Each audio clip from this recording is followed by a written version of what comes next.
আসসালামু আলাইকুম আর আফারা ভাইয়েরা ব্যাগ বালা আসেননি। আজ যে কলিজা ঠান্ডা করার মতন সেঁয়ার শরবত লইয়া আইছি। শরবত খাইতে যে কি বালা লাগছে, কলিজা এক্কারে ঠান্ডা হয়ে গেছিল, কি সুন্দর কালারও হয়েছিল।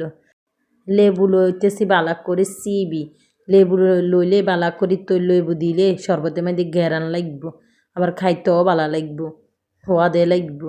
লেবু গিন বেগিন একটা একটা করে রসা বেগিন মধ্যে একে করে লেবু লইলে ইকিনিও রসা থানা একারি এক ফোড়াও থাকতো না, বেগিন সুন্দর মতো লঞ্চা লেবু সুন্দর মতন রসা বাইর করে লইছি।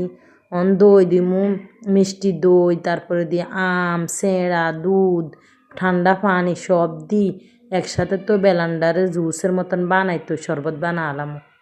অনগা প্রথমে সেঁড়া দিয়ে দিতেছি, সেঁড়া দিয়ে দিতেছি, সিঁয়া বেশি ভিজে এলেছি, বেশি বেগিন দিতেন না, এতগিন খাইব কে, আমরা মানুষ কম। এরপরে দই দিলাম, এরপর আম দিলাম, আম দিই বেগিন একসাথ করে দুধ বেশি করে দুধ ইগিন বেগিন দিয়ে দিছি দিই।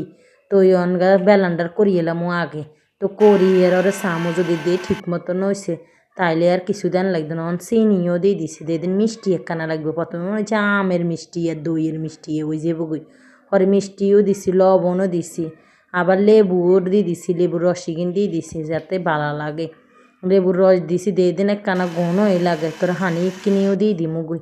তারপর আবার এক লাড়া দিই, হরে লাড়া দিছি, দিয়ে দিন ঘন বেলা, তারপরে পানি দিই তো আবার চামিচ দিয়ে লাড়া দিছি। বেলান্ডারে আর দিই ন, দিলে আবার বেশি হানি তো ওসের মুড়ি পুরা ঘরে হরিব, এটার লাই আর বেলান্ডারে দিই ন চামিচ দিয়ে বালা করে লাড়ি গ্লাসে নিয়ে এলেছি, এত ভালো লাগছিল।